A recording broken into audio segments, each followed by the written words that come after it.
ശക്തമായ കാറ്റിൽ കാസർഗോഡ് അടുക്കത്ത് വയലിൽ വീട് തകർന്നു. താളിപ്പടപ്പ് സ്വദേശി കിഷോർ കുമാറിന്റെ വീടാണ് തകർന്നത്. വീട്ടുകാർ തലനാരിഴയ്ക്കാണ് രക്ഷപ്പെട്ടത്. അരുൺ പാറക്കൽ വിവരങ്ങളുമായി ചേരുന്നു. അരുൺ, ഈ ദിവസങ്ങളിൽ വലിയ കാറ്റും മഴയും ഉണ്ടായിരുന്നു അവിടെ.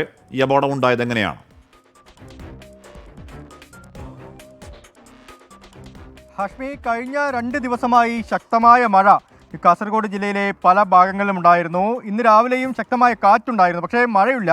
ഇപ്പോൾ കാലാവസ്ഥ മൂടിക്കെട്ടിയ അവസ്ഥയാണ്. മഴ ഏത് സമയത്ത് വേണമെങ്കിലും ജില്ലയിൽ പെയ്യാം എന്നൊരു അവസ്ഥയിലാണ്. ഈ താളിപ്പടപ്പിലാണ് ഹാഷ്മി നമുക്ക് ഈ കാണുന്ന വീട് തകർന്നു വീണിരിക്കുന്നത്. വീടിൻ്റെ ചുമര് ചെങ്കല്ല് കൊണ്ടുള്ള ചുമരാണ്. പക്ഷേ ചുമരിൻ്റെ ഫസ്റ്റ് ഒരു വരി മുകൾ ഭാഗത്ത് വീണിട്ടുണ്ട്. ഇവിടെ 2 ആളുകളാണ് താമസിച്ചിരുന്നത്. താളിപ്പടപ്പ് സ്വദേശി കിഷോർ കുമാറിൻ്റെ വീടാണ്. അദ്ദേഹത്തിൻ്റെ ഭാര്യ ശശികലയുമാണ് ഇവിടെ താമസിച്ചിരുന്നത്. 64ഉം 66ഉം വയസ്സായ 2 ആളുകളാണ്. ഭാഗ്യം കൊണ്ടാണ് ഇരുവരും രക്ഷപ്പെട്ടതെന്ന് വേണം പറയാൻ. എന്താണ് ഉണ്ടായത്? രാവിലെ 6:15 പോകുമ്പോൾ സൗണ്ട് കേൾക്കുമ്പോൾ ഞാൻ പുറത്തേക്കില്ല വന്ന് ഇവള് ബാക്കിലായിട്ട് ഓടിപ്പോയി. രാവിലെ 6:15 6:10. എന്തെങ്കിലും പ്രശ്നങ്ങൾ ഉണ്ടായിരുന്നോ വീടിന് നേരത്തെ? എന്തുണ്ടായില്ല. പ്രശ്നമൊന്നുമില്ല. സൗണ്ട് കേൾക്കുമ്പോൾ പോയിട്ട് പോയി ഞങ്ങൾ പുറത്തു. 2 ദിവസം മഴ വന്നിട്ട് കുറച്ച് ഇത് സൗണ്ട് കേൾക്കുന്നുണ്ട്. അങ്ങനെ ഞങ്ങൾ പേച്ചിട്ടുണ്ടായി. ഹാഷ്മി, അത് തന്നെയാണ്. 2 ദിവസമായി ശക്തമായ മഴയുണ്ടായിരുന്നു. ആ മഴയെ തുടർന്നാണ് ഇപ്പോൾ ഈ വീടിന് നാശനഷ്ടമുണ്ടായിരിക്കുന്നത്. മേൽക്കൂര പൂർണ്ണമായും തകർന്ന അവസ്ഥയിലാണ്. ഇവർക്ക് വേറെ വരുമാനമൊന്നുമില്ല എന്നതാണ് ഏറ്റവും സങ്കടകരമായ കാര്യം. പെൻഷനെ ആശ്രയിച്ച് ജീവിക്കുന്ന 2 ആളുകളാണ്, 2 വയോധികരാണ്. ഇപ്പോൾ ഈ മുനിസിപ്പാലിറ്റിയിലെ കൗൺസിലർ കൂടി നമ്മൾക്കൊപ്പം ചേരുകയാണ്. ചേച്ചി, ഇപ്പോൾ നടപടിക്രമങ്ങളൊക്കെ തുടങ്ങിയിട്ടുണ്ടോ? നടപടി ഇതല്ലേ, രാവിലെ ഇപ്പം ഇങ്ങനെ വന്നിട്ട് വില്ലേജ് ഓഫീസറെല്ലാം വന്നിട്ട് പോയി, മുനിസിപ്പാലിറ്റി എഞ്ചിനീയറെല്ലാം വന്നിട്ട് നോക്കിപ്പോയി, ചാനൽക്കാരെല്ലാം വന്നു.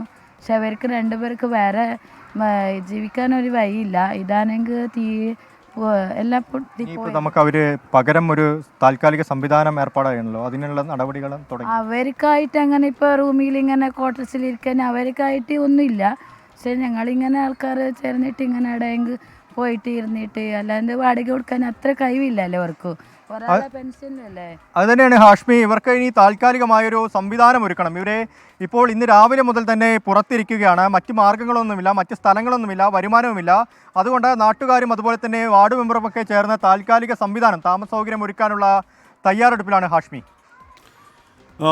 അരുൺ, ഇത് ഇത്രത്തോളം ഗ്ലാസുകൾ പൊട്ടി അതിൻ്റെ മുകൾ വരിയിലെ ഒരു വരി ഇഷ്ടിക അല്ലെങ്കിൽ കല്ല് താഴെ വീണു, മേൽക്കൂര പൂർണ്ണമായി തകർന്നു. അത്രത്തോളം കൊടിയ കാറ്റായിരുന്നു ഇപ്പോൾ അല്ലേ അരുൺ? ഹാഷ്മി, രാവിലെ പുലർച്ചെ മുതൽ ശക്തമായ കാറ്റുണ്ടായിരുന്നു എന്ന് വേണം പറയാൻ. ഈ വീട്ടുകാരും അതുതന്നെയാണ് പറയുന്നത്. ഭാഗ്യം കൊണ്ട് മാത്രമാണ് രക്ഷപ്പെട്ടത് എന്നാണ് വീട്ടുകാർ പറയുന്നത്.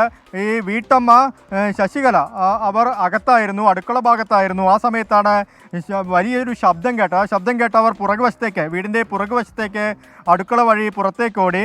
അതുപോലെ തന്നെ ഗൃഹനാഥൻ അദ്ദേഹം മുൻവശത്തായിരുന്നു. ലൈറ്റ് ഓഫ് ചെയ്യാൻ വേണ്ടി പുലർച്ചെ പുറത്തേക്ക് ഇറങ്ങിയതായിരുന്നു. ആ സമയത്താണ് ഈ ശബ്ദം കേൾക്കുന്നത്. അങ്ങനെ അവർ ഈ ഇരുഭാഗത്തേക്കും ഓടിയത് കൊണ്ട് മാത്രമാണ് ജീവൻ രക്ഷപ്പെട്ടത്, പരിക്കേൽക്കാതെ രക്ഷപ്പെട്ടതെന്ന് വേണം പറയാൻ. എന്തായാലും ആ ചെങ്കല്ലൊക്കെ താഴേക്ക് വീണിട്ടുണ്ട്, മേൽക്കൂര പൂർണ്ണമായും തകർന്നിട്ടുണ്ട്. ഇനി പകരം ഒരു സംവിധാനം ഒരുക്കുക എന്നതാണ് പ്രധാനമായൊരു കാര്യം ഹാഷ്മി.